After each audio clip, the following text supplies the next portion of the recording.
नमस्कार व्यूअर्स, आपका स्वागत है रेडियो द्वारका में। आज हम आए हुए हैं एक प्रेस कॉन्फ्रेंस में और इस प्रेस कॉन्फ्रेंस को रखने की एक विशेष वजह थी, एक रेयर सर्जरी थी। उसके बारे में भी बात करेंगे, लेकिन सबसे पहले मेरे साथ हैं डॉक्टर आनंद बंसल, जो कि मेडिकल डायरेक्टर हैं श्री बालाजी एक्शन हॉस्पिटल के। सर, आपका बहुत बहुत स्वागत है।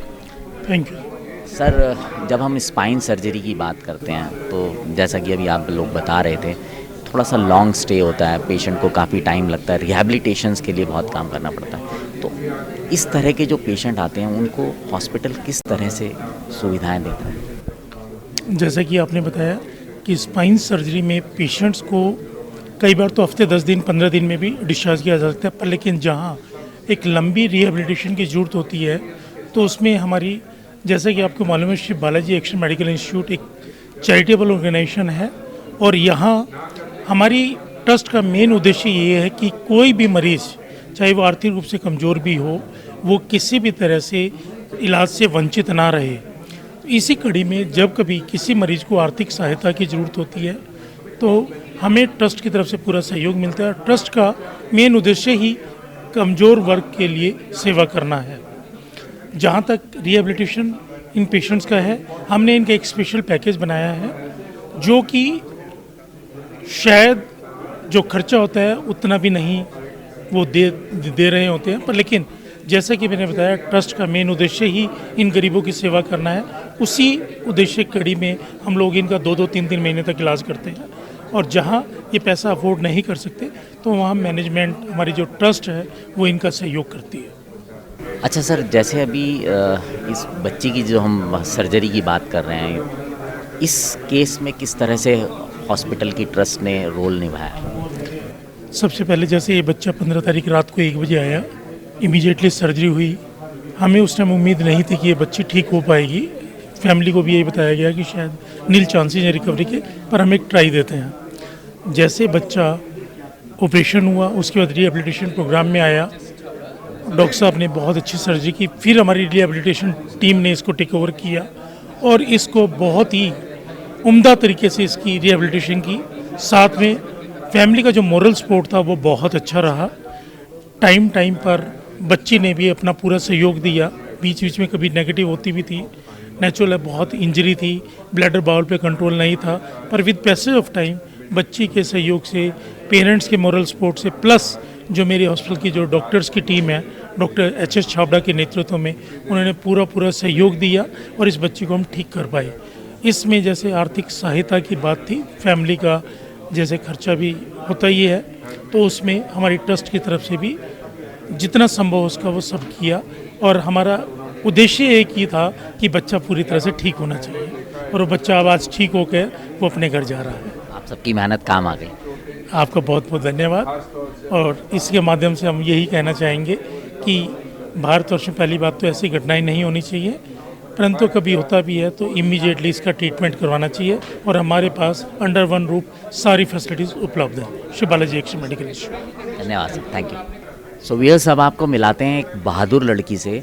इस लड़की को मैं बहादुर इसलिए कह रहा हूँ कि इसके घर में रॉबर्स आए थे और ये घबराई नहीं और इसने उनको हल्ला मचाया और पूरा प्रोटेस्ट करने की कोशिश की और उसके बाद जो इसको इंजरी हुई, ये उस इंजरी से भी बहुत बहादुरी से लड़ रही है और इस लड़की का नाम है ऐश्वर्या। ऐश्वर्या बेटा, आपको कैसे रिकवरी करने में आपकी जो मेंटली स्ट्रांगनेस है वो कितनी हेल्प कर रही है? मतलब मुझे पूरे 1 महीने तक लगा कि मैं शायद ठीक नहीं हो पाऊँगी ना। मतलब मुझको बहुत ही ज़्यादा सैड फीलिंग होती थी कि मैं अपने पैरों से चल नहीं पा रही, ना मैं अपने पैर हिला पा रही, ना मुझे यूरिन का पता चल रहा है, ना मेरे को मोशन का पता चल रहा है। मतलब छाबड़ा सर हर एक दिन आते थे, मेरे को मोटिवेट करते थे कि नहीं, हैप्पी रहे, खुश रहे। मेरी फैमिली मेरे को इतना सपोर्ट करती थी, छाबड़ा सर की टीम इतना सपोर्ट करती थी। फिर 2 महीने बाद मेरे को रियलाइज़ हुआ कि हाँ, अंदर से भगवान मेरे को पावर दे रहा है। अब आपको क्या लगता है कि कितनी जल्दी ठीक होना है? छाबड़ा सर ने एज ए मेरे बड़े पापा इतना मेरे को बेटी की तरह बिल्कुल वो दिया है, ट्रीट किया है बिल्कुल। तो मेरे को लगता है 1-2 साल में अंदर से मेरे को फीलिंग आती है मैं चल पाऊँगी अपने पैरों से। अच्छा, आपको और कुछ मतलब लर्निंग आप कुछ कहना चाहती हैं लोगों से? बस यही है कि अपना माइंड स्ट्रॉन्ग रखिए, पॉजिटिव रखिए, इससे अपनी मतलब हेल्थ को भी और कोई बीमारी ना आए, इससे बहुत सपोर्ट मिलेगा। जब आपको चोट लगी थी तब में और आज में आपको क्या फ़र्क लगता है? काफ़ी ज़्यादा अंतर है, उस ऐश्वर्या मेरे से इस तरह काफ़ी ज़्यादा अंतर है, पॉजिटिव हो। पॉजिटिव बहुत। सो यस, आपने सुना, ऐश्वर्या ने उस इंजरी के बाद भी अपने को संभाला और आज भी वो पॉजिटिव माइंडसेट में है। और हाँ, आपको एक चीज़ बता देता हूँ, ऐश्वर्या ने राष्ट्रपति भवन में भी परफॉर्म किया था। ऐश्वर्या, वो किस लिए किया था आपने परफॉर्म? मेरे कॉलेज में प्रोग्राम था, वहाँ पे राष्ट्रपति जी और उनकी वाइफ आई थी वहाँ पे। अच्छा, और उसमें आप लोगों ने परफॉर्म किया? हाँ जी। तो यस, उम्मीद करते हैं ऐश्वर्या दोबारा से, जैसे कि उन्होंने बोला, जल्दी ठीक होंगी और बिल्कुल अपनी एक्टिव लाइफ जी पाएंगी। सब मेरे साथ डॉक्टर एच.एस. छाबड़ा हैं, जो कि chief of spine and rehabilitation centre हैं श्री बालाजी एक्शन हॉस्पिटल में। सर, सबसे पहले तो आपको और आपकी टीम को इस सक्सेसफुल सर्जरी के लिए बधाई। सर, मैं एक चीज़ आपसे पूछना चाहूँगा अपने जानने वालों के लिए। आपने बोला है रेयर सर्जरी थी, सर इसमें क्या बात थी जो इसको रेयर कर रही थी? सर्जरी रेयर नहीं होगी, ऐसी सर्जरीज तो होती रहती हैं, ऐसे छोटे लगती रहती हैं। बट अगर स्पाइनल कॉर्ड इंजरी हो तो हम उनको दो में बांटते हैं, कंप्लीट और इनकम्प्लीट। अगर नीचे कोई भी एहसास ना हो, कोई भी हिलाने की क्षमता ना हो, और ख़ास तौर से 48 घंटे में ऐसा देखा जाए जबकि स्पाइनल शॉक के फेज से निकल जाए, तो ये मानते हैं कि इनमें पैरों में दोबारा हरकत वापस आने का चांस ना के बराबर रह जाता है। और ऐसा ही हमने परिवार को भी बताया था। पर तकरीबन 1 महीने के बाद भी जब बच्ची में एहसास की शक्ति वापस शुरू आने लगी और धीरे धीरे पैरों में हिलाने की क्षमता, मोटर पावर ग्रेजुअली जैसे रिकवर होता जा रहा है, तो ये बहुत ही रेयर है ऐसा कि इतनी लेट ऐसे रिकवरी हो। तो इसको चाहे आप मान लीजिए कि बच्ची पे उसके जन्म दिवस पे एक डिवाइन ब्लेसिंग, एक भगवान का गिफ्ट, या आप मान लीजिए कि शायद टाइमली और अप्रोप्रिएट मैनेजमेंट के कारण उसमें ये आया। बिल्कुल एग्जैक्टली तो बताना मुश्किल होगा, बट सबसे ज़्यादा खुशी की बात है कि ये हो पा रहा है ना। एक नन्ही बच्ची वो जो कि एक टाइम पे लग रहा था कि शायद हमेशा व्हीलचेयर पे रहेगी, आज वो क्रचेस से चल पा रही है और उम्मीद है कि वो टाइम के साथ बिल्कुल नॉर्मल हम आपकी तरह हो पाएगी।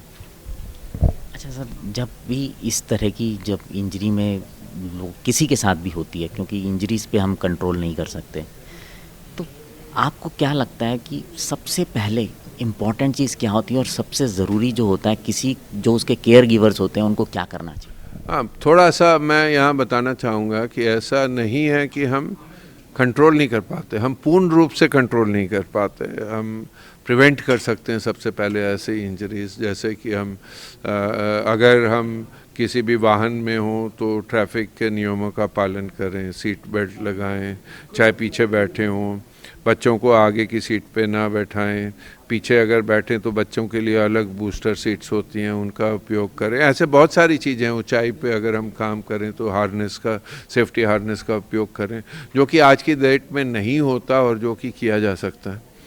बट अगर बिल्कुल आपने बिल्कुल ठीक कहा, सब कुछ तो इंसान के कंट्रोल में हो नहीं सकता, इंसान नहीं तो भगवान बन जाएगा।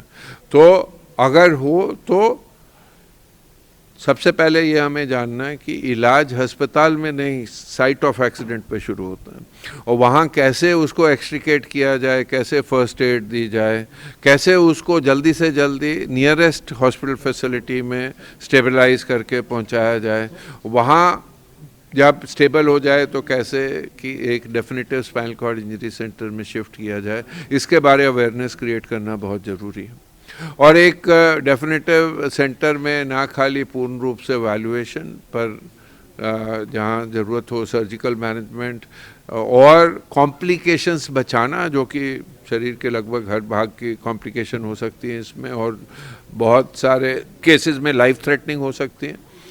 ख़ास तौर से सर्वाइकल इंजरीज़ में आज की डेट में डेवलप्ड कंट्रीज़ में भी 20 से 25% मोर्टेलिटी रेट होता है। तो वो बचाना और एक संपूर्ण रिहैबिलिटेशन, पुनर्वास करना, ना खाली शारीरिक रूप से फिजिकल रिहैबिलिटेशन पर psycho social rehabilitation, sexual rehabilitation, vocational rehabilitation, integration back into the community, वापस एक इंसान नॉर्मल इंसान की तरह वो कैसे एक जीवन जी सके कम्युनिटी में।